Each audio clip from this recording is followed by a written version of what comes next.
Hola, mi nombre es Patricio, para aquellos que todavía no me conocen y para aquellos que quizás van a ver este video nada más y no han visto los anteriores.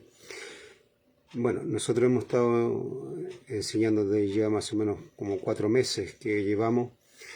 La idea de todo este grupo de enseñanza es que las personas empiecen a leer la Biblia, a estudiar las Escrituras. Comenzamos con una enseñanza que era que Dios estaba despertando a sus hijos, a los hijos de Dios. Esa fue la primera. Y así hemos ido avanzando en el tiempo para que las personas que despertaron, que Dios despertó y que está despertando, vayan creciendo. Esas personas puedan crecer en el Señor Jesucristo, puedan analizar las Escrituras, puedan conocerlo a Él. Esa es fundamentalmente la idea o el propósito de todo esto, que cada persona pueda ir creciendo en el Señor.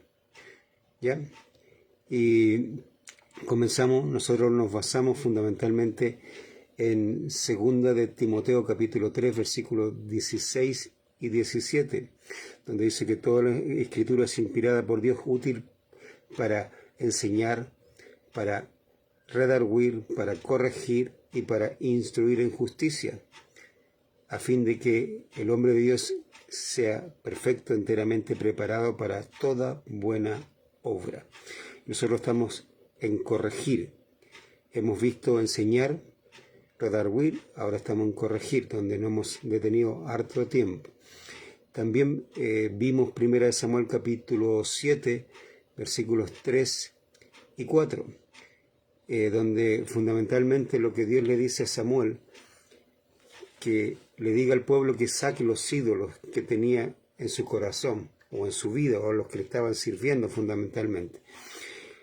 Ellos tenían a Astarot y a Baal, y sacaron a esos ídolos y dijeron a Dios que le iban a servir solamente a Él. En ese tiempo Israel iba a la guerra con los filisteos. Los filisteos eran digamos una nación que siempre peleó contra Israel generalmente, y ya lo habían vencido antes. Por lo tanto, Israel iba con miedo, tenía miedo de ser vencido nuevamente. Por eso le piden a Dios que los ayude, y Dios le dice: saquen sus ídolos y sírvame solamente a mí.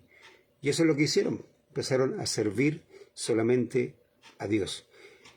Y vencieron a los filisteos. Vimos también con Josué 24, donde Josué le dice al pueblo: vean a quién van a servir, si quieren servir a los dioses de vuestros padres, o a los dioses de este lado del río, a los amorreos, o ustedes tienen que determinar a quién va a servir. Dice: pero yo y mi casa serviremos a Jehová.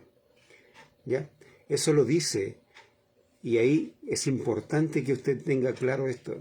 ¿A quién va a servir? Usted dice: pero yo no tengo ningún Dios en la casa, no tengo ninguna imagen, no tengo ninguna estatua. No, pero debe tener un Dios en su corazón. Nosotros tenemos dioses a los cuales adoramos, y a veces le llamamos Dios o le llamamos Señor, como Israel le llamaba a un Dios llamado Baal, que significa Señor, y él adoraba. Era su Señor y lo adoraba. ¿Por qué? Porque ese Señor le daba lo que ellos querían. Y muchos hijos de Dios tienen un Baal a quien adoran, a quien sirven. ¿Por qué? Porque ese Baal les da lo que ellos quieren. Porque con Dios, Dios me pide a mí que les sirva. Y ahí es donde se pone la cosa más compleja, porque el Baal no le pide eso, simplemente le pide adoración. Y ellos se sienten bien adorando a estos dioses, y uno se siente así, y uno sirve. Y es por eso que mucha gente en las iglesias tiene su propio Dios a quien adora.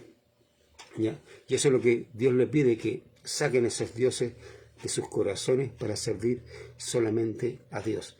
También vimos Efesios 4, 17 al 32, donde vimos la conducta que debe tener un hijo de Dios.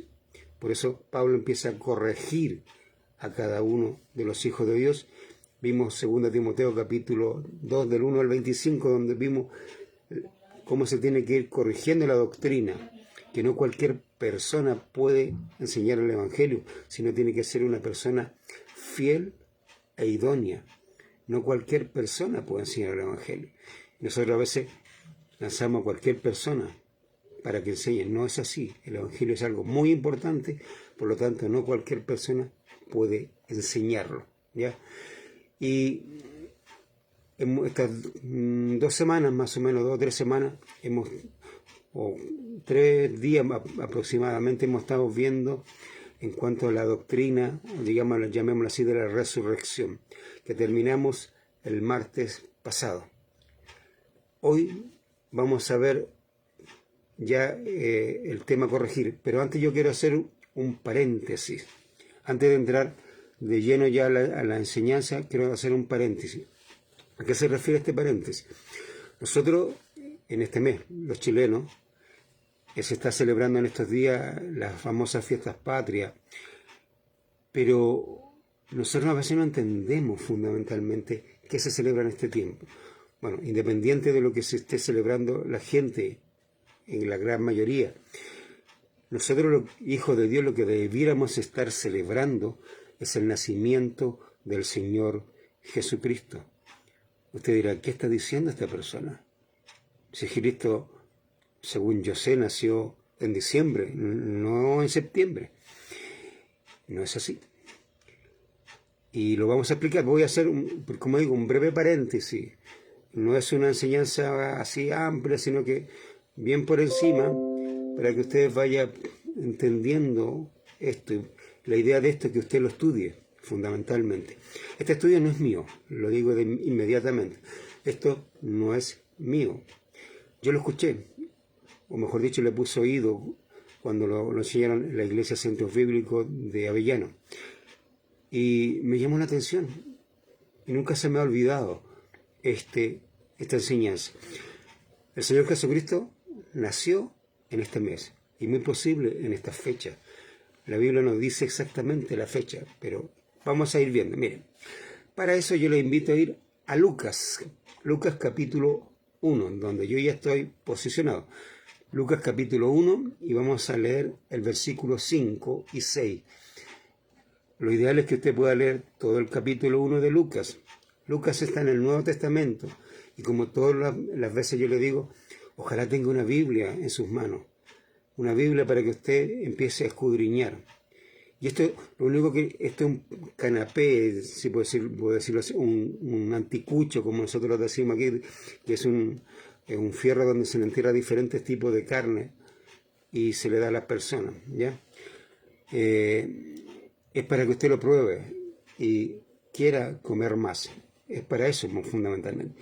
Lucas, capítulo 1, versículo 5, dice: Hubo en los días de Herodes, rey de Judea, un sacerdote llamado Zacarías, de la clase de Abías. Su mujer era de las hijas de Aarón y se llamaba Elizabeth. Ambos eran justos delante de Dios y andaban irreprensibles en todos los mandamientos y ordenanzas del Señor. Miren lo que dice. Algo que a veces nosotros no hacemos, pero ambos eran justos delante de Dios, no delante de los hombres. Delante de Dios eran justos. ¿Por qué? Porque andaban irreprensibles en todos los mandamientos y ordenanzas del Señor. Pero vamos a leer el 5, el que yo quiero que les llame la atención. Versículo 5. Hubo los días de Herodes, rey de Judea, un sacerdote llamado Zacarías. Este Zacarías era de la clase de Abías, ¿ya? ¿Por qué Lucas pone a este sacerdote llamado Zacarías de la clase de Abías en esto? Lucas es un hombre muy detallista, él investigaba todo, fundamentalmente. Y aquí lo que está diciendo Lucas es el orden por el cual los sacerdotes entraban al templo a servir. Aarón dispuso un orden para que los sacerdotes se entraran a servir desde el mes de Abid. Abid para nosotros es abril. Desde abril, desde la Pascua, desde ahí los sacerdotes entraban a servir al templo una semana, ¿ya?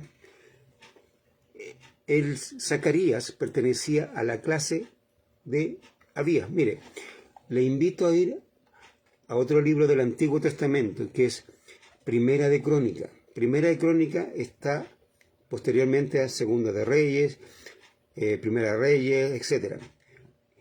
De ahí viene, desde de Segunda de Reyes viene este libro llamado Primera de Crónica. Usted puede buscarlo adelante de la Biblia, o hay donde están todos los libros. Usted lo busca y ahí sale la página donde están. ¿Ya? Vamos a Primera de Crónicas. Primera de Crónica era Primera de Crónica, capítulo 24. Vamos a ver el orden de cada clase de sacerdote. Pero si usted lo puede leer el capítulo 24 mejor, porque, como le digo, nosotros, esto va a ser simplemente una pincelada para que usted investigue. Y les invito a ir al versículo 10. Primera de Crónicas, capítulo 24, versículo 10. Dice así la Biblia. La séptima la octava Abías. Aquí está dando el orden de cada clase de sacerdotal que iba a entrar a el templo a servir. Aquí está todo el orden de cada clase en cuestión. La octava le tocaba a la clase de Abías. Miren, vea el 19. El 19 un poco nos aclara esto. Dice, estos fueron distribuidos para su ministerio, para que entrasen en la casa de Jehová según le fue ordenado por Aarón su padre, de la manera que le había mandado Jehová, el Dios de Israel. Cada sacerdote cumplía un turno, si se puede decirlo así, de servicio, que era por una semana, y empezaban, ahí sale de qué grupo sacerdotal entraba, hasta el que termina. La octava era del grupo de Abías. Miren, volvamos a Lucas. Lucas capítulo 1, versículo 5. Dice, hubo en los días de Herodes, rey de Judea, un sacerdote llamado Zacarías, de la clase de Abías, que le tocaba la octava. La octava, cuando ellos entraban a servir a el templo, a la casa de Dios, era aproximadamente no aproximadamente, sino que era en el mes de junio. En el mes de junio entraban esta clase a servir al templo. El mes de junio. Vaya anotando, si tiene un cuaderno, anote. La clase de Abías, a la cual pertenecía Zacarías, entraba a servir al templo en el mes de junio. ¿Ya? Vamos a seguir leyendo. Versículo 7 dice, pero no tenían hijos porque Elizabeth era estéril y ambos eran ya de edad avanzada. Aconteció que ejerciendo Zacarías el sacerdocio delante de Dios según el orden de su clase. Recuerden, el orden de su clase. ¿Cuál era el orden? Zacarías pertenecía al orden de Abías. Por lo tanto, era la octava clase que entraba a servir al templo, ¿ya? Y eso ocurría en el mes de junio. Recuerden, mes de junio entraba la octava clase, que era de los sacerdotes correspondiente a Abías. Y Zacarías pertenecía a ese grupo sacerdotal. Por lo tanto, estamos en el mes de junio, donde Zacarías comienza su ministerio entrando al templo a servir. ¿Ya? 8. Aconteció que ejerciendo Zacarías el sacerdocio delante de Dios según el orden de su clase, conforme a la costumbre del sacerdocio, le tocó en suerte ofrecer el incienso entrando en el santuario del Señor. Y toda la multitud del pueblo estaba afuera orando a la hora del incienso. Y se le apareció un ángel del Señor puesto en pie a la derecha del altar del incienso. Y se turbó Zacarías al verle, y le sobrecogió temor. Pero el ángel le dijo, Zacarías, no temas, porque tu oración ha sido oída, y tu mujer Elizabeth te dará a luz un hijo, y llamará su nombre Juan. Zacarías estaba pidiendo por un hijo. Su mujer era estéril, pero él estaba pidiendo por un hijo. Y él entró en el mes de junio a servir como correspondía a su clase en este mes, ¿ya? Y sirviendo se le aparece el ángel y le dice que Dios oyó su oración y su señora iba a tener un hijo y su nombre se iba a llamar Juan. 14.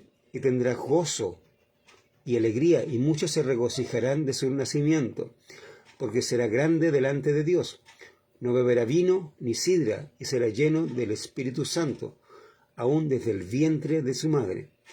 Y hará que muchos de los hijos de Israel se conviertan al Señor Dios de ellos. E irá delante de él con el espíritu y el poder de Elías, para hacer volver los corazones de los padres a los hijos, y de los rebeldes a la prudencia de los justos, para preparar al Señor un pueblo bien dispuesto. Dijo Zacarías, versículo 18, al ángel: ¿en qué conoceré esto?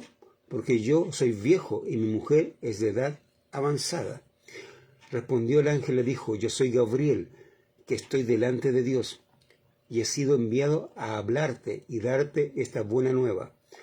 Ahora quedarás mudo y no podrás hablar hasta el día en que esto se haga, por cuanto no creíste en mis palabras, las cuales se cumplirán a su tiempo. Y el pueblo estaba esperando a Zacarías y se extrañaba de que él se demorase en el santuario. Pero cuando salió no le podía hablar, y comprendieron que había visto visión en el santuario, y él les hablaba por señas y permaneció mudo. 23. Y cumplidos los días de su ministerio, se fue a su casa. El ministerio aproximadamente de ellos era de una semana. Una semana cumplían cada clase un ministerio. Recuerden, el mes de junio, Zacarías entra a servir, ¿ya? Entró a servir, cumplió su ministerio. Dentro de ese ministerio el ángel le dice que su señora va a tener un hijo que se va a llamar Juan. Él dudó y por eso el ángel lo puso sordo y mudo. ¿Por qué? Porque dudó, simple y sencillamente. Pero recuerden esto, anoten, mes de junio. Esa era la clase de Abías. En ese mes estaba...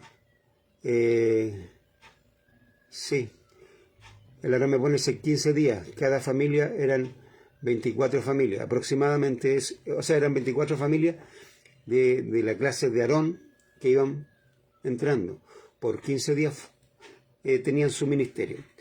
Entró en junio, ya estamos a mediados de junio, ¿ya? A mediados de junio él sale, dice, de su ministerio.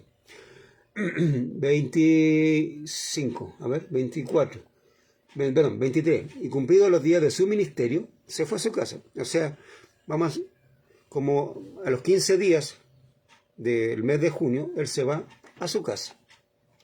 Dice, después de aquellos días, después de haber cumplido su ministerio, concibió a su mujer Elizabeth y se recluyó en casa por 5 meses, diciendo: así ha hecho conmigo el Señor en los días que se dignó quitar mi afrenta entre los hombres.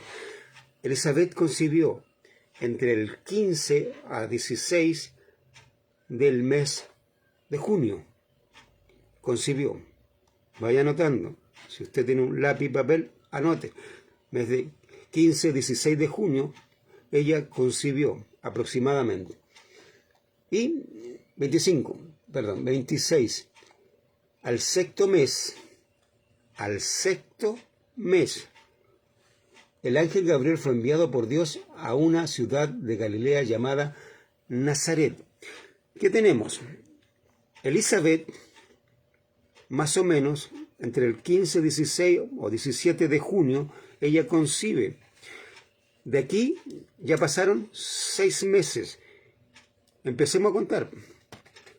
Tenemos junio, julio, agosto, septiembre, octubre, noviembre, diciembre. O sea, estamos en diciembre. En diciembre, Elizabeth tenía 6 meses. En diciembre, Elizabeth tenía 6 meses de embarazo. Diciembre. Estaba embarazada, o sea, de 6 meses en diciembre. Todavía Jesús no nacía, así que olvídense de diciembre. Pero Elizabeth en su vientre tenía a Juan de 6 meses, ¿ya? Seguimos. El 26. El sexto mes, el ángel Gabriel fue enviado por Dios a una ciudad de Galilea llamada Nazaret, a una virgen desposada con un varón llamado José, de la casa de David, y el nombre de la virgen era María. Y entrando el ángel en donde ella estaba, dijo: Salve, muy favorecida, el Señor es contigo, bendita tú entre las mujeres. Mas ella, cuando le vio, se turbó por sus palabras y pensaba qué salutación sería esta. Entonces el ángel le dijo: María, no temas, porque has hallado gracia delante de Dios.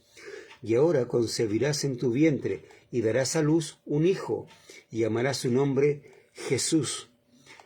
Este será grande y será llamado Hijo del Altísimo, y el Señor Dios le dará el trono de David su padre, y reinará sobre la casa de Jacob para siempre, y su reino no tendrá fin. Entonces María dijo al ángel: ¿Cómo será esto? Pues no conozco varón.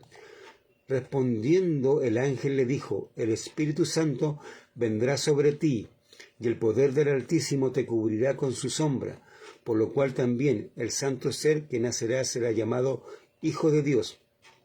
36. Pongan oído. Y aquí tu parienta Elizabeth, ella también ha concebido hijo en su vejez, y este es el sexto mes para ella, la que llamaban estéril. ¿Recuerden? Elizabeth llevaba 6 meses de embarazo, tenía 6 meses, estamos en el mes de diciembre. Diciembre, ella ya tiene 6 meses. Todavía María no concibe porque le dice: vendrá el Espíritu. Significa que es muy posible que ella empezó a concebir a mediados de diciembre. ¿Ya? Estamos, porque el ángel le dice: vendrá, no le dice: ahora viene el Espíritu Santo y vas a concebir ahora. Le dice: vendrá. ¿Qué significa? Que es muy posible que María, a mediados de este mismo mes de diciembre, concibió del Espíritu Santo. ¿Ya? 37, capítulo 1 de Lucas, perdón. Porque nada hay imposible para Dios. Entonces María dijo: he aquí la sierva del Señor, hágase conmigo conforme a tu palabra. Y el ángel se fue de su presencia. En aquellos días, levantándose María, fue deprisa a la montaña, a la ciudad de Judá, y entró en casa de Zacarías y saludó a Elizabeth. Y aconteció que cuando oyó Elizabeth la salutación de María, la criatura saltó en su vientre, y Elizabeth fue llena del Espíritu Santo. Y exclamó a gran voz y dijo: bendita tú entre las mujeres, y bendito el fruto de tu vientre. Ya María estaba encinta, ya había concebido. Por lo tanto, podemos más o menos especular que estábamos a mediados de diciembre. Digamos 16, 17, 18 de diciembre aproximadamente. ¿Ya? Dice: ¿por qué se me concede esto a mí? 43. Que la madre de mi Señor venga a mí. 44. Porque tan pronto como llegó la voz de tu salutación a mis oídos, la criatura saltó de alegría en mi vientre. Y bienaventurada la que creyó, porque se cumplirá lo que le fue dicho de parte del Señor. Entonces María dijo: engrandece mi alma al Señor, y mi espíritu se regocija en Dios mi Salvador, porque ha mirado la bajeza de su sierva. Pues he aquí, desde ahora me dirán bienaventurada todas las generaciones, porque me ha hecho grandes cosas el poderoso. Santo es su nombre, y su misericordia es de generación en generación a los que le temen. Hizo proezas con su brazo, esparció a los soberbios en el pensamiento de sus corazones. Quitó de los tronos a los poderosos y exaltó a los humildes. A los hambrientos colmó de bienes y a los ricos envió vacíos. Socorrió a Israel su siervo, acordándose de la misericordia de la cual habló a nuestros padres, con Abraham y su descendencia para siempre. Y se quedó María con ella como 3 meses. Después volvió a su casa. Ya, tenemos 6 meses, estamos en el mes de diciembre. María recién había concebido, ¿ya? A mediados de diciembre. Dice que María se queda con Elizabeth 3 meses. Tenemos diciembre, enero, febrero, marzo. ¿Qué sucede en marzo? Veamos el versículo 58. Perdón, 57. Cuando a Elizabeth se le cumplió el tiempo de su alumbramiento, dio a luz un hijo. En el mes de marzo nace Juan el Bautista. En el mes de marzo nace Juan el Bautista. En el mes de marzo María tenía 3 meses. 3 meses tenía María cuando nace Juan el Bautista. Y estamos en el mes de marzo, ¿cierto? ¿Cuánto nos quedan? 6 meses. Marzo, abril, mayo, junio, julio, agosto, septiembre. ¿Cierto? ¿Qué significa eso? Que el Señor Jesucristo nació el mes de septiembre a mediados de este mes. Yo no le podría decir exactamente el día. Podemos aproximarnos por cuando entró el sacerdote, por cuando concibió Elizabeth, más o menos, y todo lo que sucede con María. Pero aproximadamente a mediados de septiembre nace el Señor Jesucristo, lo cual podría ser que nosotros, en vez de estar celebrando el mes de la patria, podríamos estar celebrando el nacimiento de nuestro Señor Jesucristo. Y hay muchas fiestas involucradas dentro de esto mismo. Si usted empieza a analizar, empieza a buscar las fiestas, va a ver que están todas relacionadas con esto mismo. Y hay muchas otras cosas que están incluidas. Yo le estoy dando simplemente una pincelada para que vea que hay cosas que están ocultas, que no están así como a la vista para decirle, mire, tal cosa sucedió. Pero están ahí. Si usted se interesa en las Escrituras, si a usted le interesa, quiere investigar, quiere saber, le pide a Dios que le quiera enseñar, Dios le va a revelar esto y muchas otras cosas más que están así. ¿Ve? Ahora ya sabe que el Señor Jesucristo nació en septiembre. Y simplemente mirando solamente las Escrituras. No otra cosa ni nada por el estilo. Con la pura Escritura se da cuenta que Jesús nació en este mes. Y podemos quizás en estos días estar celebrando el nacimiento de nuestro Señor. Algo mucho más importante que celebrar las famosas fiestas patrias. Porque nació el Redentor de este mundo. Cerrando el paréntesis, era un poco para que usted viera esto, analícelo, busque, vaya más allá. Usted puede buscar más cosas y ahí todavía están ahí. Dios quiere revelarla a aquellos que se interesan por eso. Y si usted quiere, va a encontrar muchas más cosas importantes que mostrando por qué Jesús nació en este mes. Porque hay otras cosas que están ahí en la Escritura relevando por qué Jesús nació en este mes. Porque hay fiestas que van mostrando el porqué. ¿Ya? Pero eso investíguelo usted. Como decía un pastor por ahí, búsquelo en la Biblia.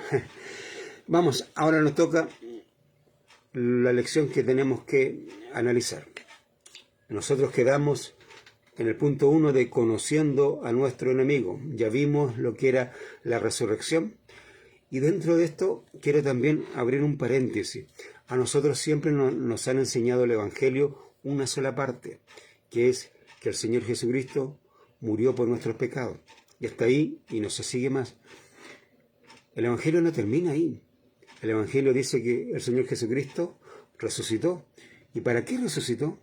Para darnos vida. Muchas veces no, sí, para darnos vida, no, pero no solamente para eso, sino que la Biblia dice que para reinar. Él está sentado a la derecha del Padre, en su trono, reinando. Y es por eso que cuando yo entiendo la resurrección, entiendo que Él pasa a ser el Señor de mi vida. ¿Y qué es lo que me pide inmediatamente el Señor de mi vida? La tercera parte, si se puede decir, del Evangelio, que es el bautismo. El bautismo, si usted analiza el Evangelio y el bautismo, es exactamente lo mismo. La diferencia radica en que el bautismo está enfocado hacia la persona que fue salvada, mientras que el Evangelio está enfocado en Cristo. ¿Ya? Y el bautismo, ¿qué me dice a mí? Que debo morir a mis pecados, ¿cierto? Como Pablo dice, ya no vivo yo, con Cristo estoy juntamente crucificado, y ya no vivo yo, mas vive Cristo en mí. Y de ahí sigue nombrando otras cosas. ¿Qué sucede ahí? Pablo lo que está diciendo, que yo estoy crucificado con Cristo. Cuando Cristo fue crucificado, yo también me crucifiqué cuando entendí el bautismo, porque ahí crucifiqué el pecado. ¿Ya? Crucifiqué el pecado. ¿Para qué? Para morir al pecado. Y por eso fui sepultado, así como el Señor Jesucristo fue sepultado. Lo que dice 1 Corintios 15, fue sepultado. Nosotros también somos sepultados. ¿Para qué? Para vida nueva, porque luego resucitamos con Cristo. Y al resucitar con Cristo, ya usted no le sirve al pecado, sino que a que Él le sirve al Señor Jesucristo, porque ya no vivo yo, mas vive Cristo en mí. Cuando yo entiendo el bautismo, lo que entiendo es que de aquí en adelante el que reina mi vida es Cristo, porque Él resucitó y Él me resucitó a mí para que yo le sirva a Él. Cuando entiendo eso, yo entiendo quién va a ser de aquí en adelante mi Señor. ¿Por qué mucha gente sigue sirviendo al pecado? Porque no entendió el bautismo. Porque nadie le explicó después del Evangelio en cuanto a que Cristo murió por nuestros pecados, que fue sepultado, que resucitó al tercer día. Nadie le explicó después, inmediatamente, el bautismo. Y por eso esa gente sigue sirviendo al pecado. Cuando uno entiende esto, se da cuenta que ya de aquí en adelante yo tengo que servir solamente a Cristo. Él es mi Señor, Él es mi Rey. Cerrando ese paréntesis, para que más o menos usted lo entienda. Ahora nos vamos a la clase, porque si no, vamos a terminar ya. 1 Romanos, perdón. Estábamos en 1 Romanos. Conociendo a nuestro enemigo. Letra A. ¿Quiénes son nuestros enemigos en este punto en cuanto a la corrección? Nosotros lo que vamos a hacer, la corrección en cuanto a lo doctrinal, en cuanto a la escritura, en cuanto a enseñar mal las escrituras a muchas personas. Nosotros, si estamos preparados, podemos corregir, y es por eso que enseñamos en cuanto a la resurrección, para que usted lo tenga claro y pueda corregir a cualquier persona en cuanto a este punto. Y para eso le invito a ir a Mateo. Mateo capítulo 22. Ahí el Señor Jesucristo nos da este ejemplo. Mateo 22, 23. Esto lo vimos, pero yo quiero recordarle para que usted más o menos se sitúe en este punto. Dice, aquel día vinieron a él los saduceos, que dicen que no hay resurrección, y le preguntaron. Ellos dicen, no hay resurrección. Y recuerda lo que dice Pablo en el mismo 1 Corintios 15, que si no hay resurrección, vana es vuestra fe, todavía estáis en vuestros pecados. Si estos señores no creían en eso, entonces, simple y sencillamente, no eran salvos. Así de simple. ¿Y quién eran los saduceos? Mire, vamos a ver en cuanto a ello la creencia. Hechos capítulo 5. Hechos capítulo 5. Que vamos a ver quiénes eran estos señores. Hechos capítulo 5, versículos 17 y 18. La Biblia dice, entonces levantándose, el Aarón me pone ahí, lo están viendo, la Fabiola, pensé que me había puesto algo el Aarón. Dice, entonces levantándose el sumo sacerdote y todos los que estaban con él, esto es, las sectas de los saduceos. Piensen, el sumo sacerdote pertenecía a la secta de los saduceos que no creen que hay resurrección. El sumo sacerdote era el encargado de toda la área espiritual del pueblo. Y ese hombre no creía que había resurrección. Piensa eso. Ya, se llenaron, dice, de celo y echaron mano a los apóstoles y los pusieron en la cárcel pública. Ya estamos viendo quiénes son estas personas. Ahora veamos un poco, vamos viendo la creencia de ellos. Vamos a ir argumentando un poco más. Vamos al mismo libro de Hechos, el capítulo 23. Hechos capítulo 23, versículos 6 al 8. Aquí Pablo está siendo juzgado por los fariseos, los saduceos, porque supuestamente él lo vieron en el templo con, digámoslo así, con griegos que supuestamente habían entrado con él. Y eso no era verdad, pero lo estaban acusando de eso. Y Pablo se da cuenta de algo, versículo 6 dice: entonces Pablo, notando que una parte era de saduceos y la otra de fariseos, alzó la voz en el concilio: varones hermanos, yo soy fariseo, hijo de fariseo, acerca de la esperanza y de la resurrección de los muertos se me juzga. Cuando dijo esto, se produjo disensión entre los fariseos y los saduceos, y la asamblea se dividió. Porque los saduceos dicen que no hay resurrección, ni ángel, ni espíritu, pero los fariseos afirman estas cosas. Miren lo que creen los saduceos. Dicen que no hay resurrección, ni ángel, ni espíritu. O sea, ellos no creen en nada espiritual.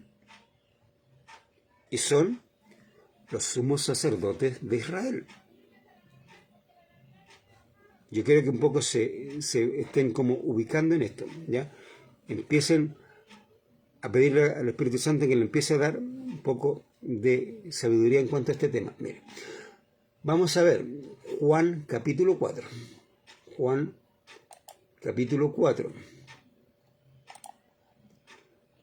versículo 14. Este pasaje del capítulo 4 está hablando Jesús con la mujer samaritana y tienen un diálogo donde ella habla acerca de los samaritanos, que supuestamente Jacob le había dejado un pozo y que ahí se adoraba realmente a Dios, y Jesús le dice que no. Y ahí tienen un diálogo entre ellos, ¿ya?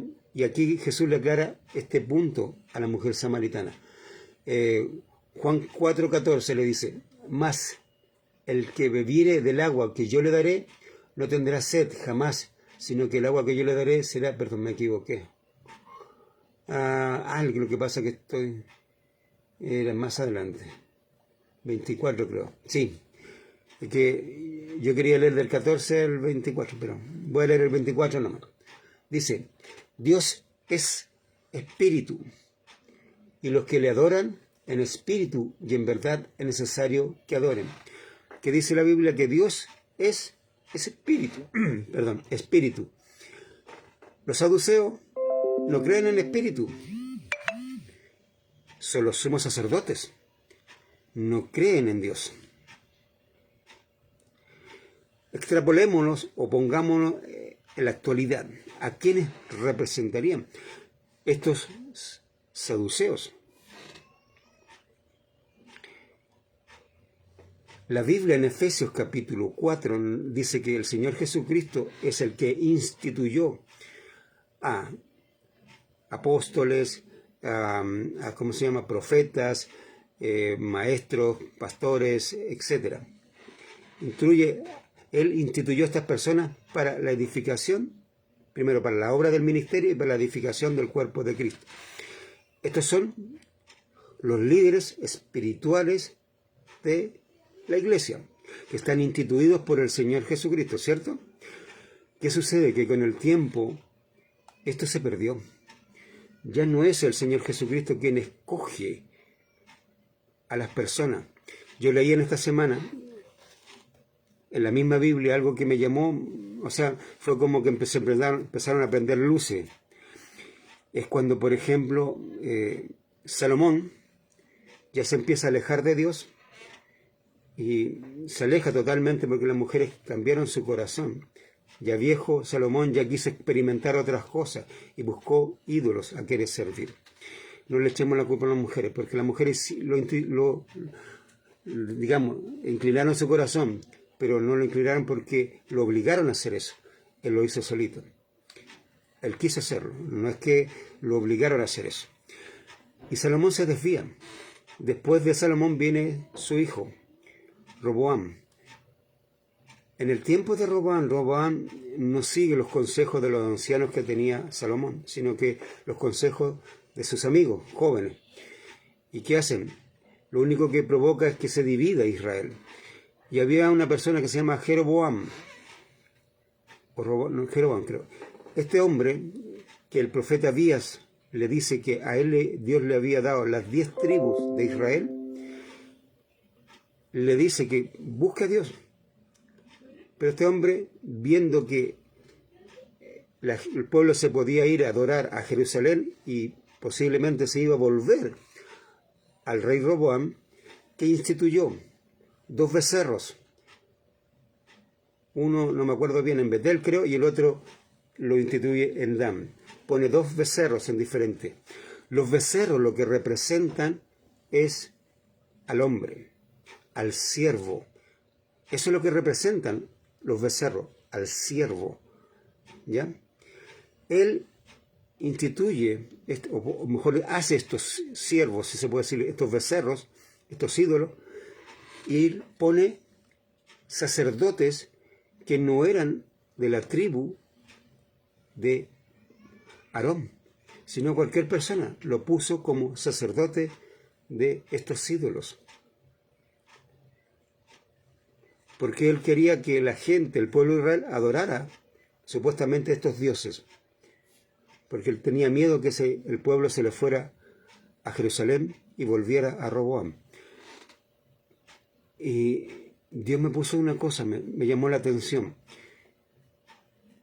que este hombre puso sacerdotes que no lo eran para adorar a ídolos que no eran Dios.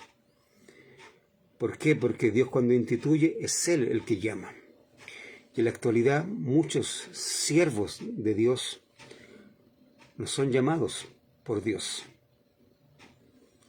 Y esos siervos de Dios no creen en Dios, no creen en la resurrección, no creen en espíritu, no creen en el área espiritual.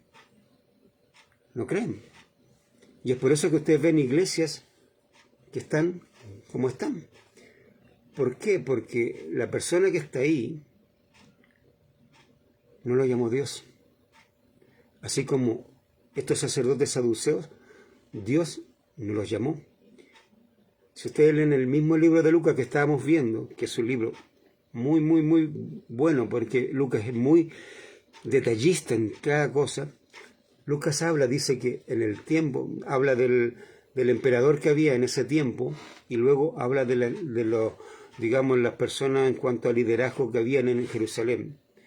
Menciona a, creo que Pilato, no me acuerdo bien, y empieza a nombrar, y después los grupos sacerdotales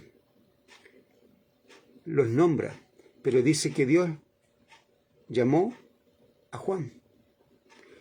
Juan, para Dios, era parte del grupo sacerdotal que tenía que ser dentro de los sumos sacerdotes. Los 2 sumos sacerdotes que habían en el tiempo de estaba Juan, era el Señor Jesucristo, el sumo sacerdote, y Juan, el que estaba ahí. Eran los 2 llamados por Dios. Los otros, Dios nunca los llamó. Así en la actualidad también está pasando esto. Muchos pastores están siendo elegidos por hombres, porque estudiaron estos pastores en un instituto que supuestamente esa persona la llamaron, y esa persona entró a estudiar, y de repente ya varios pastores se juntan, le hacen una prueba, le hacen preguntas, y ¡bum!, de repente lo ungen y es pastor. Pero, ¿sabemos si esa persona Dios la llamó? Los pastores que ungieron a ese pastor tienen comunicación con el Espíritu Santo para saber si Él llamó a esa persona para el pastorado.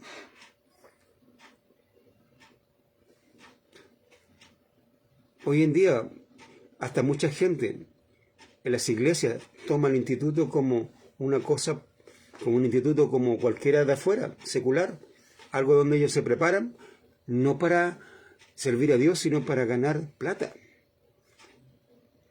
Y ese es el simple y llanamente el asunto. Porque muchos trabajan por eso, no trabajan por el Señor. Y es por eso que Juan, hablando del Señor Jesucristo, habla del buen pastor y el pastor remunerado. Ese pastor dice que no ama a las ovejas porque él está por dinero, no está por amor a las ovejas. No así el buen pastor. Y es la razón que hoy día tenemos muchos pastores que no están sirviendo a Dios por servirlo o porque Dios los haya llamado, sino porque estudiaron en un instituto y ellos estudiaron para ganar plata. Nada más que eso. Y ese es su único llamado, entre comillas, que tienen. Así como los saduceos. Los saduceos tenían este alto privilegio, pero para ellos era importante porque era un privilegio de poder. Pero ellos no creían en Dios. No creían en Dios. El grupo sacerdotal, que era los que tenían el encargo de todo el área espiritual de Israel, no creían en Dios. Y es por eso que hoy día también tenemos que los grupos sacerdotales o grupos ministeriales a los cuales el Señor Jesucristo instituyó, esos sí están preocupados porque lo instituyó el Señor Jesucristo. Pero hay otros grupos que fueron instituidos por el hombre y eso, así como los saduceos, no creen en Dios. Y es por eso que la doctrina que a usted le traspasan es no creer en Dios. Y es por eso que usted ve a hijos de Dios con miedo a todo. Miedo a la muerte, miedo a cualquier cosa, miedo a este famoso virus que anda por ahí, miedo a todo. ¿Por qué? Porque ellos no creen en Dios. Solamente le traspasaron una, ¿cómo decirlo? Una historia que dice la Biblia acerca de un Dios que trabaja en la Biblia con personajes que están ahí en la Biblia y nada más. Pero ese Dios no se traspasa a su vida, porque nadie tampoco le ha enseñado a traspasarlo a su vida, a decirle que Dios es su Padre, es parte de Él, que Él es el que gobierna su vida.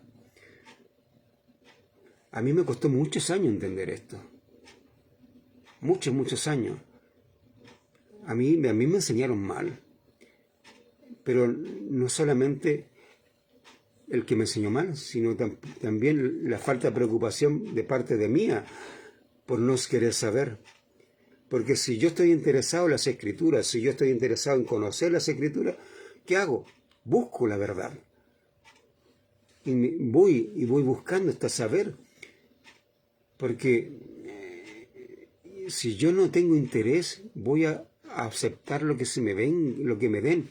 Total, para mí eso es, y nada más, no me interesa lo demás. Y es por eso que estamos como estamos. Una iglesia que no alumbra a la gente de afuera.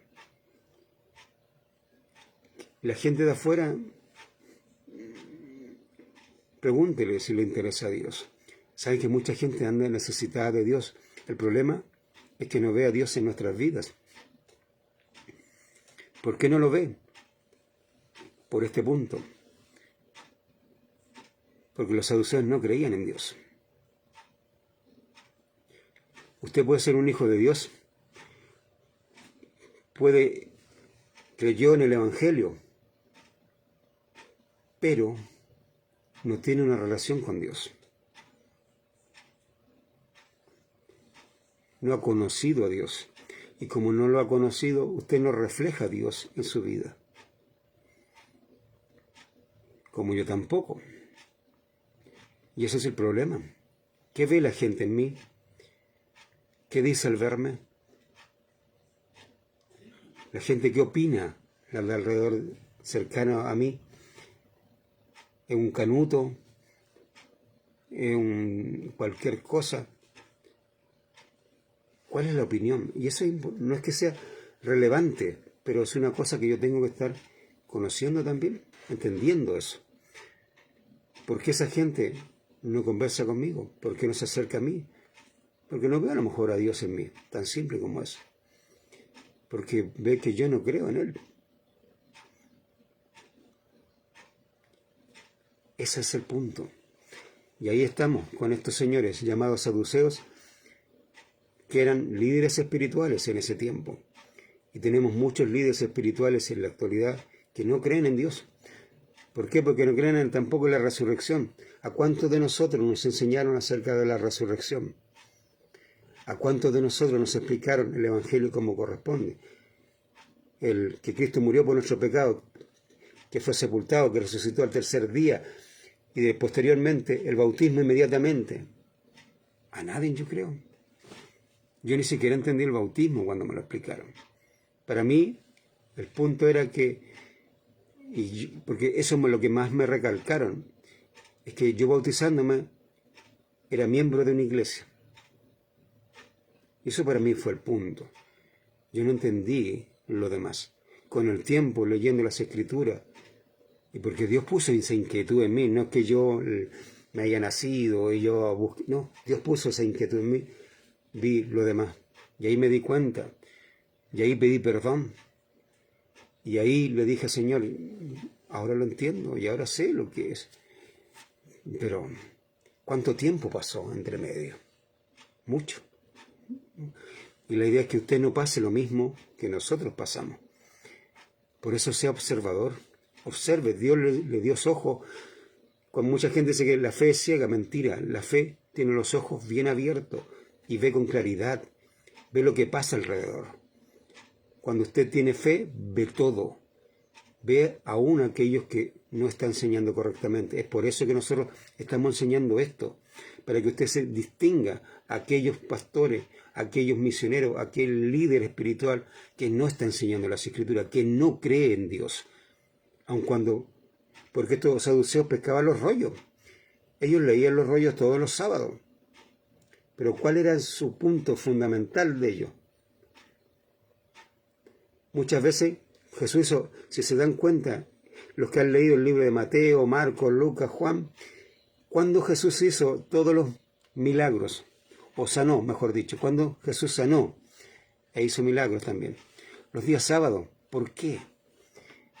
¿Por qué lo hizo? ¿Lo hizo porque, por hacerlo, porque se le ocurrió?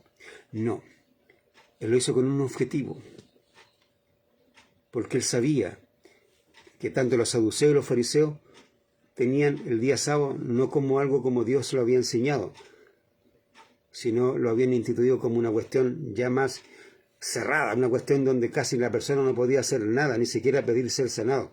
Y Cristo les mostró que Dios nunca había dicho eso, que la Escritura nunca decía eso. La Escritura lo que decía es que ese día no se trabajaba, que es otra cosa. No estaba diciendo que no se podía sanar, en ninguna parte de la Escritura dice eso, pero ellos le habían puesto ese tinte.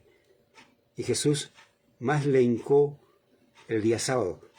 Cada vez día sábado sanó, el día sábado, el día sábado, el día sábado, el día sábado, para darle a entender a ellos que estaban equivocados en cuanto a las Escrituras. Porque estos señores no leían la Biblia, o sea, la leían, pero como no creían en Dios, daba exactamente lo mismo. Y eso muchas veces es lo que usted escucha en las iglesias, donde se lee la Biblia, donde una persona se para y a veces piensa tener sus pensamientos, y usted se va como entró. ¿Se ha dado cuenta que muchas veces cuando usted va a las iglesias, se va como entró? Si Dios le hubiese enseñado, no se va así. No se va así. No se puede ir así. porque la Escritura nunca vuelve vacía. Dios a quien le implantó o le puso la semilla, esa produce. Y usted no puede volver vacío. No. Yo muchas veces llegué enojado, y Larón lo sabe. Enojado conmigo mismo, enojado. Y yo creo que era el que más atendía. Pero mucha gente se iba.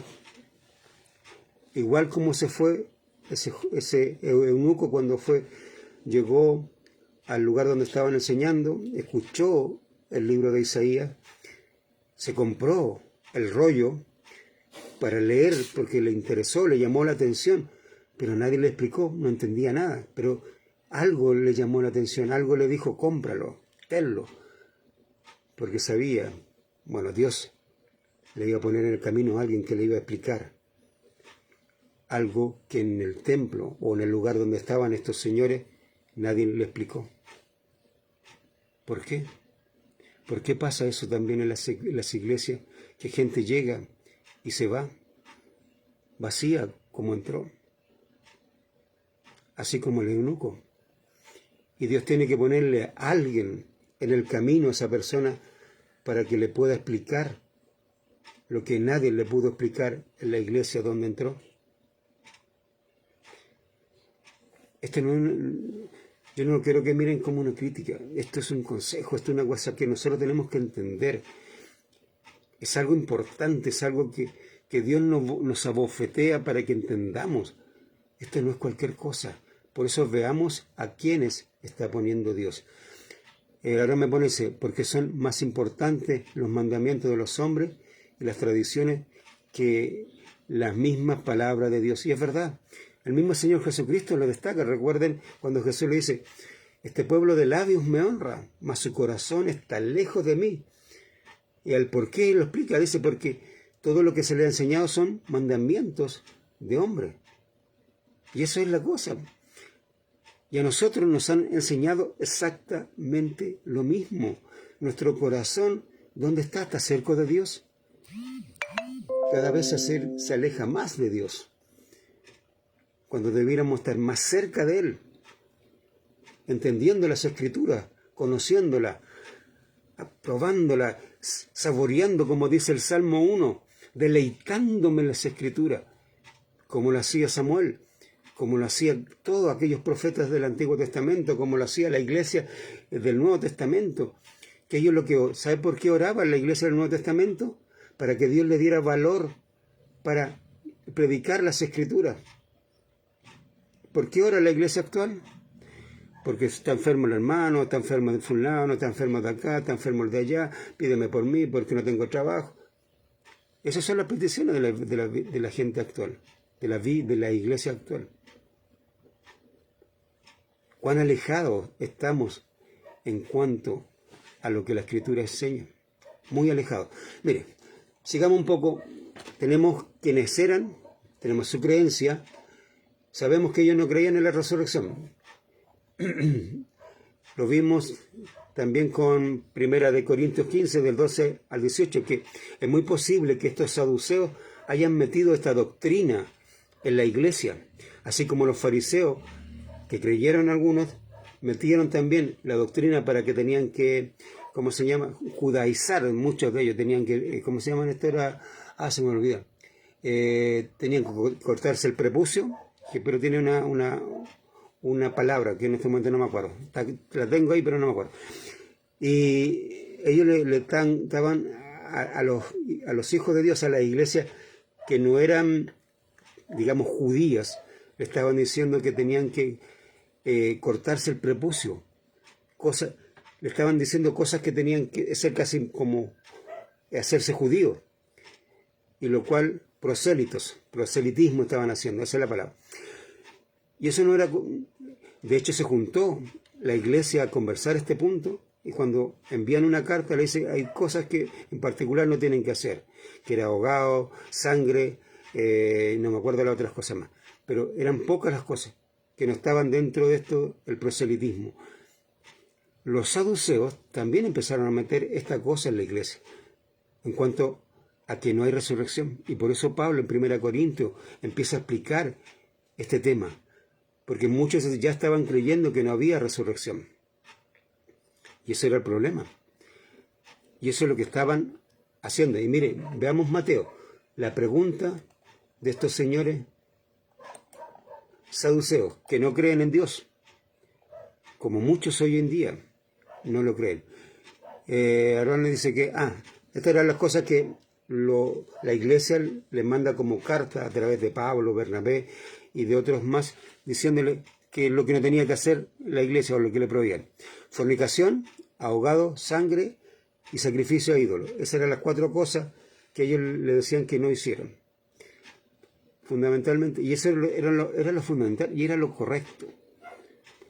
Hasta el día de hoy, eso es lo que se transmite a nosotros. Nosotros no tenemos que hacer otras cosas sino esto: fornicaciones, ahogado, sangre y sacrificio a los ídolos. Que Dios es lo que más le llama la atención desde el Antiguo Testamento hasta el Nuevo Testamento, los sacrificados a los ídolos, o el servicio a los ídolos fundamentalmente. Vamos a Mateo. Mateo capítulo 22. Estamos creo que ahí. Y el versículo... No estamos ahí. Mateo 22. ¿Sí? Así, versículo 23. Dice: aquel día vinieron a él los saduceos que dicen que no hay resurrección. Y le preguntaron. Versículo 24. ¿Ya? Versículo 24 dice, diciendo: Maestro, Moisés dijo, si alguno muriere sin hijos, su hermano se casará con su mujer y levantará descendencia a su hermano.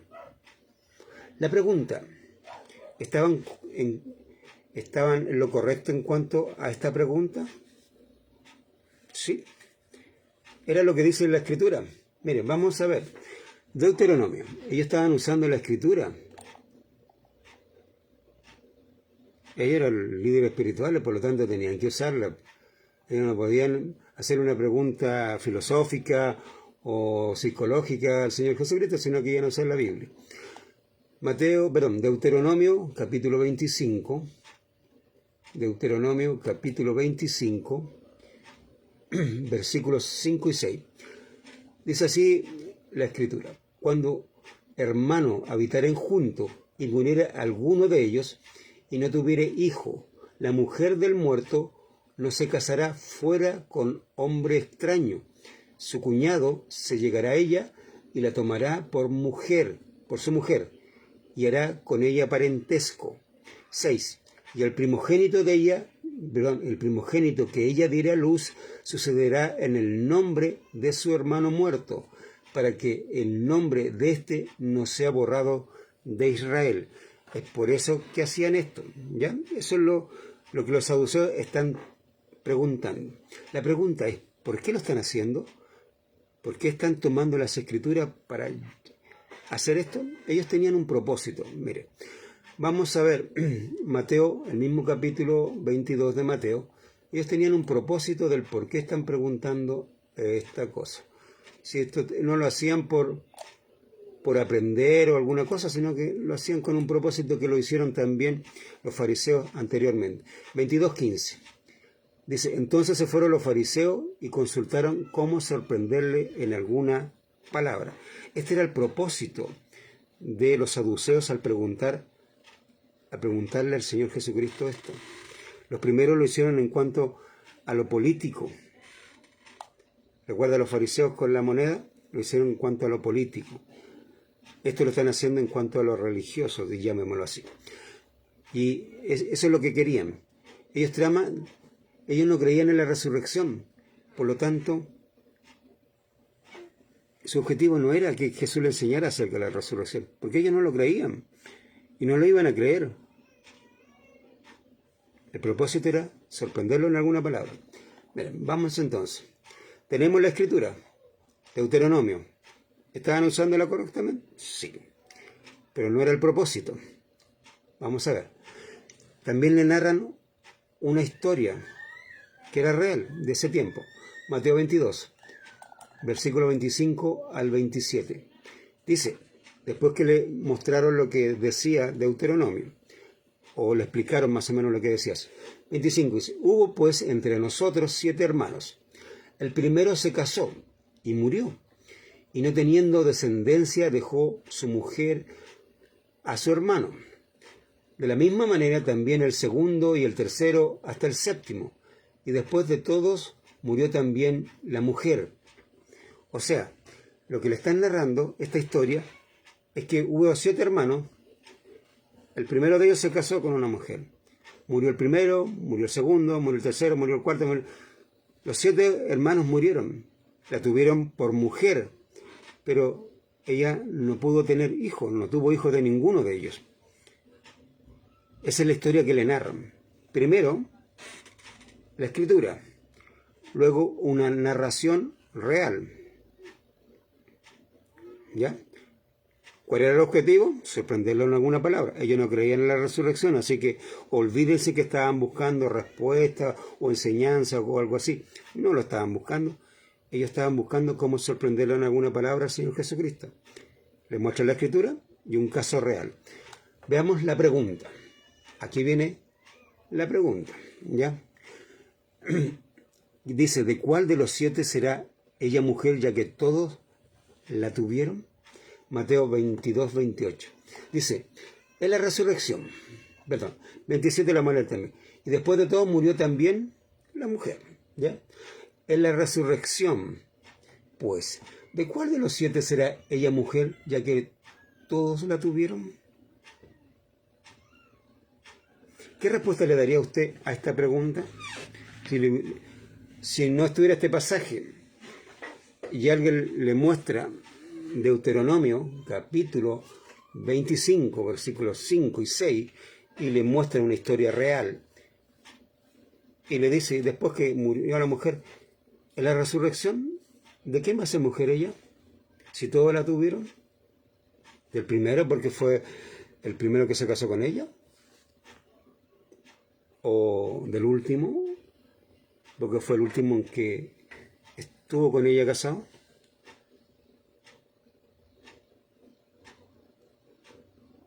¿Qué respondería usted? No es fácil la pregunta. No solo porque tenemos la respuesta o porque hemos leído, la asumimos como algo fácil, pero no es fácil. Y nos hace pensar, más allá de simplemente divagar en una respuesta que no tenga ni siquiera lógica, o buscamos la lógica humana para responder a eso, que no la tiene tampoco. Miren, ellos preguntaron eso, ¿cierto? Vamos a ver, tenemos hasta ahí la escritura, la historia y la pregunta. Le dejaron instalada la pregunta al Señor Jesucristo. Vamos a ver ahora lo que dice el Señor Jesucristo. Mateo 22, versículo 29. Y eso es para nosotros. Jesús nos está enseñando a cómo defender la doctrina. A cómo defender la doctrina. 29. Dice, entonces respondiendo Jesús le dijo, erráis. ¿Recuerdan que Pablo también utiliza la misma frase en 1 Corintios 15? Erráis. Las malas conversaciones corrompen las buenas costumbres. Erráis. La primera cosa que le dice, erráis. Vamos a ver por qué. El por qué erraban ellos. Dice, ignorando las escrituras y el poder de Dios. Ignorando las escrituras y el poder de Dios. What? Como diría un gringo, ¿a qué se está refiriendo el Señor Jesucristo que ignora las escrituras? Ellos le presentaron las escrituras, ¿cierto? Le presentaron el caso específico que habla Moisés y una historia real. Perdón. No. No entiendo. Ya. Y aquí tenemos este punto. Jesús le dice, erráis ignorando las escrituras y el poder de Dios. Miren, vamos a Romanos capítulo 7. ¿Por qué erraban las escrituras? Romanos capítulo 7. Algo que la escritura los dice. La escritura estaba siempre clara. Romanos capítulo 7. En base a la pregunta que ellos estaban haciendo. Miren, capítulo 7, versículo 1 al 3. Dice, ¿acaso ignoráis, hermanos, pues hablo con los que conocen las leyes? Hablo con los que conocen la ley. ¿Que la ley se enseñorea del hombre entre tanto que éste vive? Está preguntando. Porque la mujer casada está sujeta por ley al marido mientras éste vive, ¿cierto? Pero si el marido muere, ella queda libre de la ley del marido. Así que, si en vida del marido se uniere a otro varón, será llamada adúltera. Pero si su marido muriere, es libre de la ley, de tal manera que si se uniere a otro marido, no será adúltera. Esto lo dice la ley. Ellos ignoraban esto. Por eso Jesús les dice, erráis, ¿qué cosa? Ignorando las escrituras. Porque en la ley está este punto. Que la mujer estaba ligada al marido mientras él vivía. O sea, ¿qué es lo que dice Génesis? Que el hombre se unirá a su mujer, ¿cierto? Pero hay una parte que dice que se unirá hasta que la muerte los separe. El matrimonio dura hasta la muerte. Desde ahí en adelante ya no son marido y mujer. Porque mientras están vivos, lo son. Una vez que murieron, uno de ellos, ya el otro es libre. Si esa persona quiere unirse a otra persona, lo puede hacer porque es libre. Si no lo quiere hacer, lo puede hacer porque es libre. ¿Ya? Pero ya no está unido en matrimonio. Hay personas que siguen unidos sentimentalmente a la otra persona. Lo pueden hacer, pero ya no son marido y mujer. Por eso Jesús le dice que estaban errando por ignorar las escrituras. Miren, vamos a otro pasaje. Vamos a Primera de Corintios, capítulo 7, para ver lo que la escritura dice. Primera de Corintios, capítulo 7, versículo 39. 7:39. Hoy hemos ido avanzando muy rápido en el tiempo. Dice la Biblia así: la mujer casada está ligada por ley mientras su marido vive, pero si su marido muriere, libre es para casarse con quien quiera, con tal que sea en el Señor. Lo repito, la mujer casada está ligada por ley. Está ligada por ley. Los que conocen la ley van a la ley, van a saber que es así. Mientras su marido vive, pero si su marido muriere, libre es para casarse con quien quiera, con tal que sea en el Señor. ¿Ya? En cuanto a la ley, esto pasaba. Y también la iglesia lo asume como tal. ¿Ya? Que una mujer, hija de Dios, está ligada al marido mientras él vive. Muere el marido, ella es libre. Y puede casarse con quien quiera. Nadie le va a decir, ¡ay, qué está haciendo! Pues usted estaba casado. Él falleció. Ante Dios, ella es libre.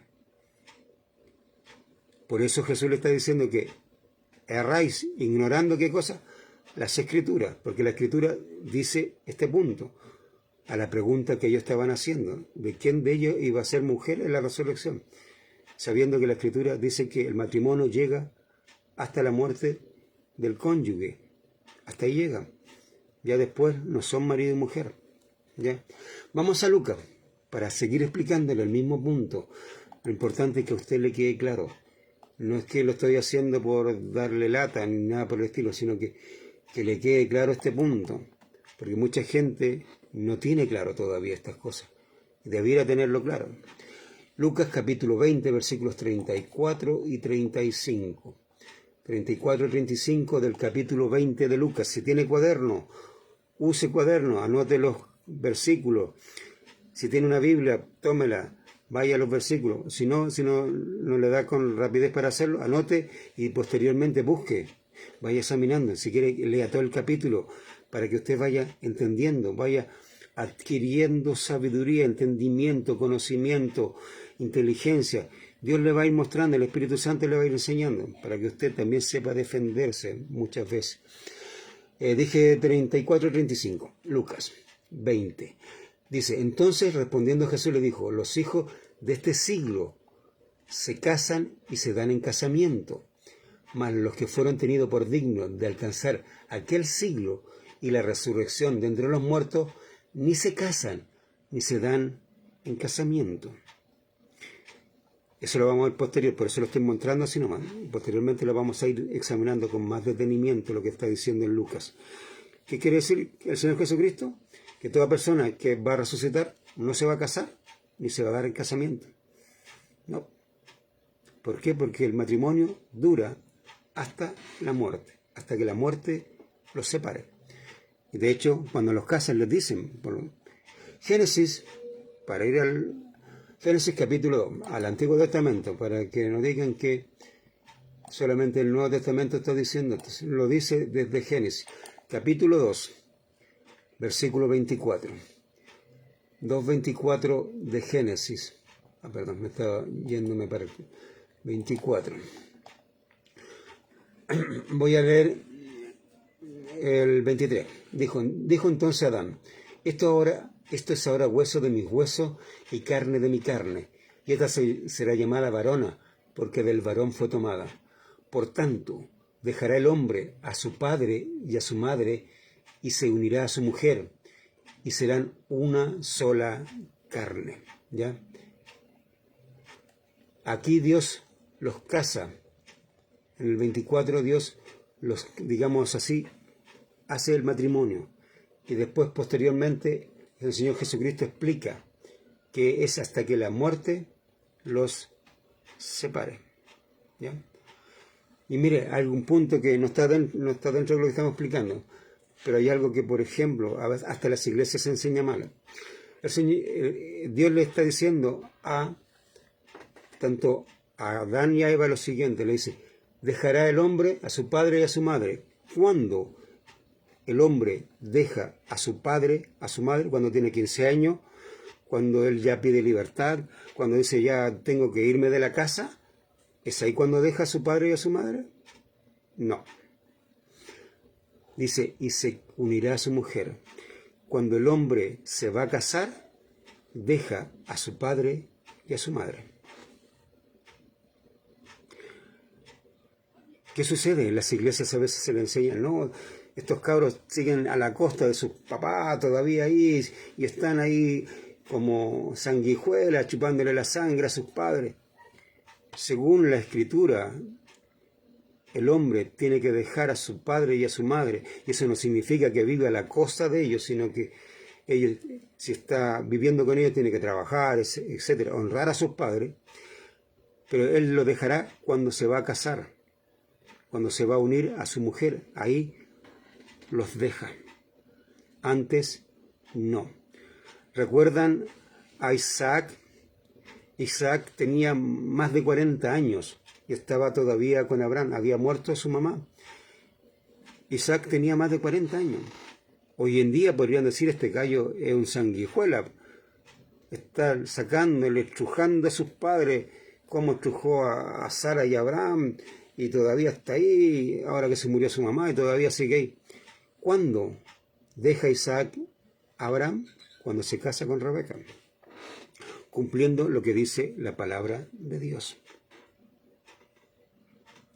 Y hoy en día, por cultura o por mandamientos de hombre, le dicen a los chicos, tú teniendo una profesión, 17, 18 años, ándate de la casa, ya tú tienes que ser libre. Eso no es lo correcto, porque están bajo la tutela de los padres todavía, y los padres tienen que enseñarle a cómo ser un buen marido. Ese joven, ¿qué va a aprender solo? Otras cosas. ¿Por qué los matrimonios actuales no funcionan? ¿Por qué duran un tiempo y se separan? ¿Por qué tanto divorcio?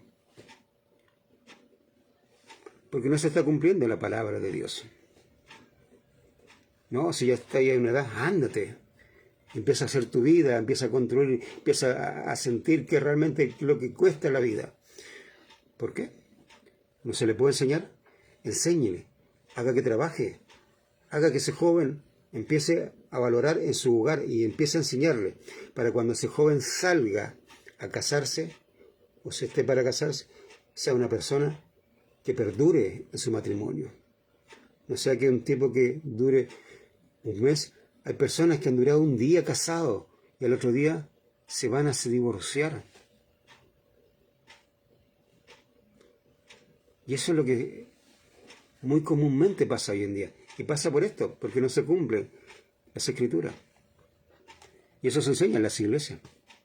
Va a escuchar a pastores diciéndole a jóvenes, sal de tu casa, ya soy un callo grande, y le tratan de otra forma para decirle que ya están viejos para estar ahí.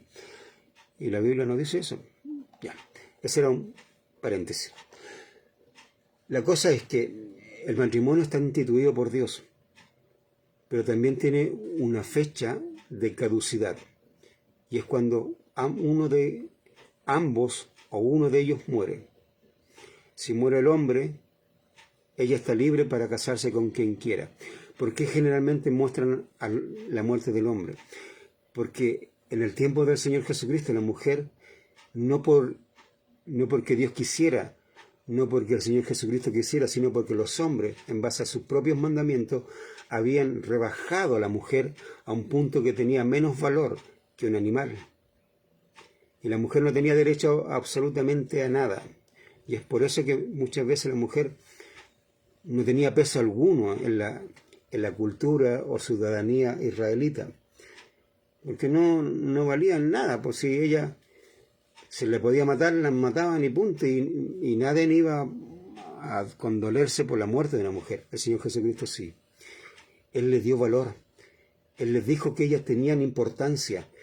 Él les dijo a ellas que ellas estaban al mismo nivel que el hombre en cuanto a cómo Dios los mira a ambos.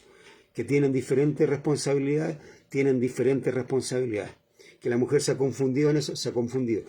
Pero para Dios ambos están al mismo nivel. Para Dios el hombre no está más arriba, no está acá o allá.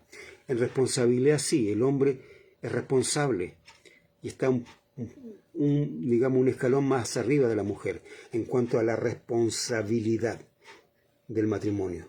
Porque él es responsable de llevar la comida, de llevar el dinero al hogar, para que la mujer pueda educar a sus hijos. O mejor dicho, enseñar. No me gusta la palabra educar. Enseñar a sus hijos. ¿Ya? Eso lo instituyó Dios. Lo pueden ver en el libro de Efesios, lo pueden ver en el libro de Colosenses, cómo Dios muestra esto.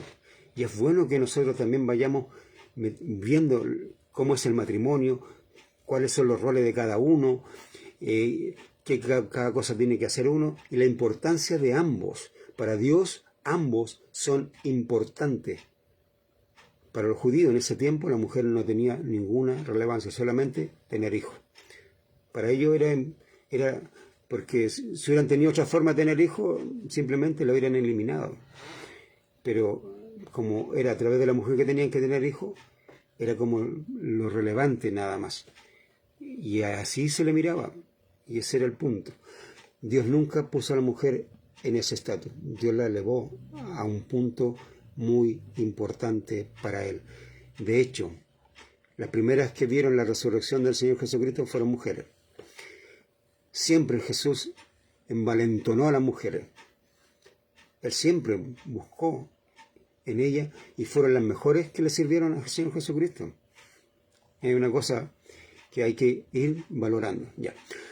Pero Jesús resalta esto por una cosa, porque como en ese tiempo, como le dije, la mujer no tenía mucho valor, Él le dice, tú eres libre. Se murió tu marido, tú eres libre para casarte con quien tú quieras. Y por eso Pablo posteriormente también lo dice, que la ley decía esto. El matrimonio llegaba solamente ahí. Por eso Jesús le dice, erráis ignorando, ¿qué cosa? Las Escrituras.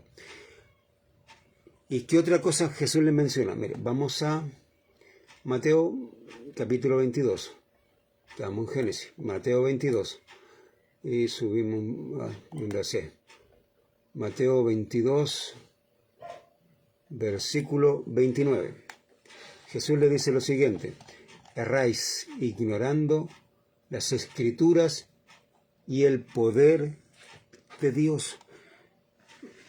En cuanto escrituralmente usted puede tener más todavía, más versículos para mostrarle a una persona que le haga esta pregunta, mostrándole que el matrimonio dura hasta ahí, nada más, hasta que la muerte separe a cualquiera de ellos, a cualquier cónyuge. Y ese otro se puede casar. Si quiere casarse, se puede casar. Si no quiere, no se casa. Hay personas que se quedaron viudas o viudo por amor a la persona que murió. No hay problema para Dios, no hay problema. ¿Por qué generalmente le decían a las viudas jóvenes que se casaran? ¿Por qué? Porque las viudas jóvenes empezaban a andar de casa en casa y no era bueno. Y por lo tanto mejor que se casaran. Eso era importante. ¿Ya? Ahora, ¿por qué Jesús, después de decirle que ignoráis, ignorando las Escrituras, le dice, y el poder de Dios? El poder de Dios, mire. Vamos a Romanos. Romanos capítulo 1. Romanos capítulo 1. De los versículos 18 al 25, como le digo siempre, lea todo el capítulo. Anote Romanos capítulo 1. Lo voy a leer este día, o lo voy a leer mañana, o lo voy a leer pasado mañana. Y léalo, para que le aclare, tenga un contexto más claro. Yo no puedo abarcar todo el capítulo. Me encantaría verse, pero no. Porque igual me voy a meter en otros temas y ahí la idea no es confundirlos a ustedes. Romanos capítulo 1, versículo 18 al 25. La Biblia dice lo siguiente: porque la ira de Dios se revela desde el cielo contra toda impiedad e injusticia de los hombres que detienen con injusticia la verdad. Porque lo que de Dios se conoce le es manifiesto, pues Dios se lo manifestó. ¿En dónde? 20. Porque las cosas invisibles de Él, su eterno poder y deidad, se hacen claramente visibles desde la creación del mundo, siendo entendidas por medio de las cosas hechas, de modo que no tienen excusa. La creación muestra el poder de Dios. Por lo tanto, muestra a Dios. ¿Por qué Jesús le dice esto? Porque recuerden, los saduceos no creían en Dios. Y le está diciendo, ustedes no tienen excusa, porque la propia creación muestra el poder de Dios, no solamente el poder, dice, porque las cosas invisibles de Él, su eterno poder y deidad, o sea, que Él es Dios, se hacen claramente visibles desde la creación del mundo, siendo entendidas por medio de las cosas hechas. Si usted analiza simplemente las cosas hechas, aunque sea un científico y cualquier cosa por el estilo, se va a dar cuenta que hay un creador. Hay un creador. Las cosas no nacieron solas. No hay una planta igual a otra. No hay un ser humano igual a otro. No hay nada igual en esta creación. Todos somos diferentes. Todos. Hasta para donar sangre.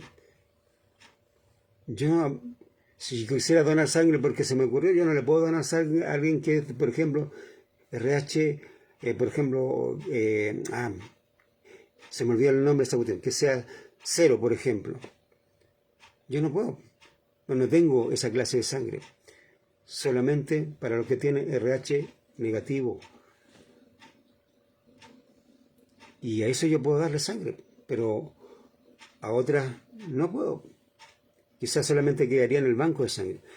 Pero si se da cuenta, aun cuando sean compatibles la sangre, también a veces el cuerpo la rechaza. Porque ningún individuo es igual a otro. Ninguno. Ninguno, ninguno. Y eso ha pasado hasta con los trasplantes de órganos. Hay personas que son compatibles y le trasplantan un órgano y los médicos esperan un cierto tiempo si el cuerpo rechaza o acepta ese órgano. Porque el cuerpo puede rechazarlo, aunque sean compatibles. Y ha pasado. Y eso me da a entender con toda claridad que nadie es igual. Y usted va viendo la creación. Y la creación sola dice que hay un creador. Que eso se hizo con poder. Hoy un Dios que hizo con poder todo eso que está ahí. Nada fue por una cosa de explosión y de ahí todo, salieron todas las cosas. Eso es un engaño que hasta el día de hoy mucha gente cree, y aún en las propias iglesias creen eso. Aunque lo niegan, pero lo creen. Porque posteriormente todo lo que van diciendo es en base a lo que dice la ciencia. Y lo que dice Dios va en contra de todo el argumento de lo que dice la ciencia. Y si vamos a leer, me quedé pegado. Me dio un bahío, como decía una persona para él. Y ya para ir terminando, porque vamos a leer solamente este pasaje. Estamos en Romanos capítulo 1, versículo 18 al 25. Estábamos en el 21. Pues habiendo conocido a Dios, no le glorificaron como a Dios, ni le dieron gracias, sino que se envanecieron en sus razonamientos, y su necio corazón fue entenebrecido. Miren lo que le estoy diciendo, el razonamiento humano, el pensamiento, digamos, la razón humana, ¿qué hizo? Negó a Dios. Y su necio corazón, el corazón necio se fue entenebrecido. Y profesando ser sabios, como hoy en día muchos se creen sabios, tienen a la ciencia, que ellos todo lo saben, la ciencia no se equivoca y todo, bla, bla, bla, bla. Se hicieron necios y cambiaron la gloria de Dios incorruptible en semejanza de imagen de hombre corruptible, de ave, de cuadrúpedos y de reptiles, por lo cual también Dios le entregó a la inmundicia en la concupiscencia de sus corazones, de modo que deshonraron entre sí sus propios cuerpos.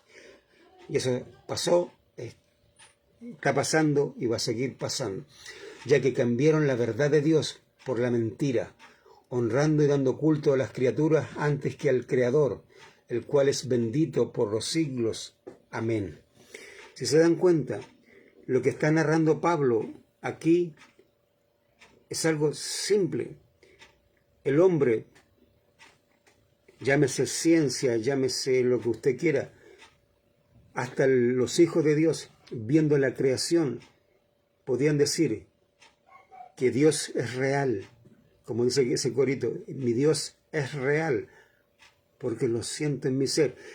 Al ver la creación, yo puedo decir, Dios es real, porque esto no se hizo solo. Y puedo decir que esto se hizo con poder. Pero el hombre en su razonamiento dijo, no, esta cosa no. Y empezaron a inventar toda esta cuestión de la famosa, de este choque digamos, que se produjo en la nada supuestamente, y de ahí empezaron a nacer todo. Y empezaron a creer tonteras. De hecho, el hombre llegó a honrar a las criaturas. La ciencia honra al hombre y los otros seres humanos honran a las criaturas antes que al Creador. Y eso pasa el día de hoy. Eso pasaba con los saduceos. Los saduceos no adoraban a Dios porque no creían en Él. ¿A quién adoraban? A sí mismos. Los líderes espirituales que tenemos, ¿a quién adoran? Si adoraran a Dios, la voluntad de Dios harían. A Dios buscarían, honrarían a Dios. Analice, mire, la fe no es ciega. Observe, Dios le dio ojos para observar. No para derrumbar a alguien, pero sí para observar, para que usted se dé cuenta en dónde está, lo que usted está creyendo, quién les está enseñando. Porque no todo espíritu son de Dios. Por lo tanto, observe, examine. La palabra de Dios está ahí. Usted no tiene excusa, ni yo tampoco la tengo. Si usted me observa y me ve, este tipo no está diciendo la verdad, muéstremelo. Hermano, sinceramente yo le digo, yo no me creo ni que creo que estoy aquí como en el Olimpo, ni una cosa. Por eso yo le invito a estudiar las Escrituras. Porque usted tiene que conocerla, tiene que saberla, tiene que entenderla, tiene que saber usarla, para que usted también pueda corregir a aquellos que la usan mal, como en este caso los saduceos. Pablo está enseñando acerca de la creación. Ya hasta el día martes vamos a seguir, porque ya nos pasamos en el tiempo, y no es mi idea que ustedes se queden pegados hasta aquí hasta más tarde. También Dios nos pone, me dice que debo ser criterioso en eso también. ¿Ya? Pero en base a lo que haya visto, repáselo. Como dije, si tiene cuaderno, anótelo. Vaya a las Escrituras para saber si estas cosas son así. Examine, agregue más, vaya buscando más. Dios le va a mostrar más cosas, porque Dios quiere enseñarle a usted. Si usted quiere aprender, Dios le va a enseñar. Que Dios le bendiga y vamos a orar. Padre amado, yo te pido perdón, porque tú sabes que yo por mucho tiempo recibí enseñanzas que no correspondían, y las creí, las viví, las hice, evangelicé, discipulé en base a todo lo que no estaba conforme a tu santa palabra. Y hasta el día de hoy hay muchas cosas que están ahí, que están erróneas, y que yo la hago y no sabiendo todavía si están correctas o no. Gracias a ti, porque tú me has mostrado aquello que está mal. No es mi idea, y tú lo sabes, Padre, derrumbar la iglesia o castigar a los pastores, pero se ha ido perdiendo esto. Se perdió lo que tu palabra dice, que el Señor Jesucristo es el que puso o instauró a cada líder espiritual.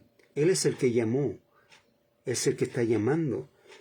Hoy en día cualquier persona, como lo hizo Jeroboam, está siendo un pastor, está siendo un misionero, un evangelista o un maestro, simplemente porque me cayó bien, porque lo encuentro que estudió, sabe las materias, pero tú no lo has llamado.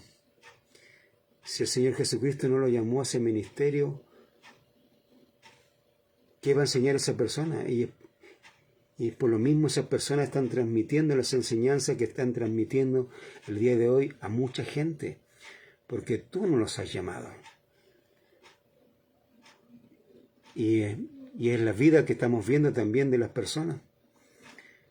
Por eso te pido perdón también por cada iglesia, Padre, por cada pastor que tú nos has llamado, por cada hermano que está escuchando a pastores que tú nos has llamado.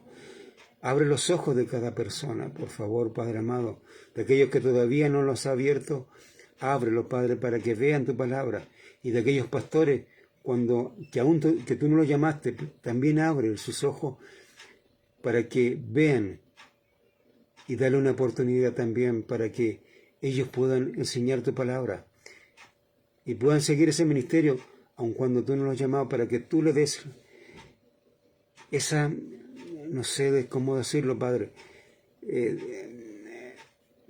como seguridad de aun cuando no lo llamaste, tú quieres que trabaje ahí, no lo sé, pero muestra a cada persona para que la palabra, tu palabra, nos alumbre los ojos y veamos lo que está pasando.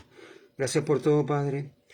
Te imploro por cada persona que vio el video y que va a seguir viendo la enseñanza, que les ayude, los fortalezca, les abra los ojos, le ilumines, que ellos puedan buscar en tu palabra tu verdad, todo lo que el Señor Jesucristo nos enseñó para estar bien preparados, y lo que mismo el Pablo también nos enseñó, como Pedro y como cada hermano se preocuparon tanto los del Antiguo Testamento como del Nuevo Testamento.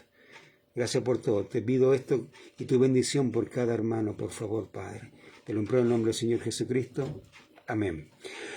Hermanos, bueno, importante, hemos estado analizando varios pasajes y varias cosas, y doctrina, nos hemos estado metiendo en doctrina, nos hemos estado metiendo en cosas ya más, comida un poco más pesada.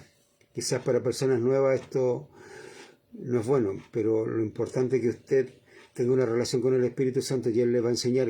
Quizás no va a entender estas lecciones, pero va a entender lo que el Espíritu Santo quiere que entienda.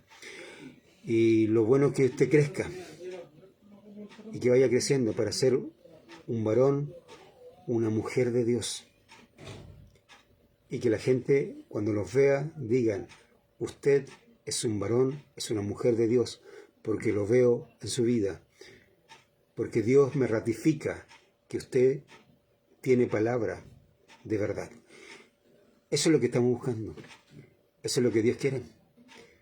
Y yo sé que muchos de los que están aquí van a llegar a eso.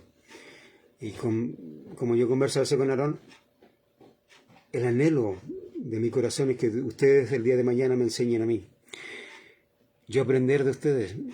Me encantaría, hermanos, porque no me creo el cuento de que siempre voy a ser superior a ustedes. Eso no es verdad. Yo sé que muchos de ustedes van a saber, quizá en un tiempo más, la Biblia mejor que yo, y van a explicarme, van a decir, mira hermana Pata, mire aquí lo que yo vi. Y yo voy a quedar con los ojos abiertos, voy a quedar atónito al ver cómo ustedes están aprendiendo la Biblia.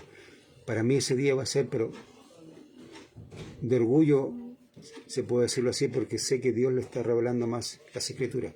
Eso es bueno, no es malo. Es bueno que ustedes crezcan, es bueno que aprendan.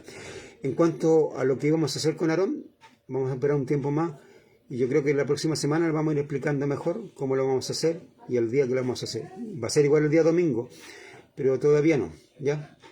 Y así lo vamos a hacer. Gracias por estar ahí, que Dios les bendiga, que tengan...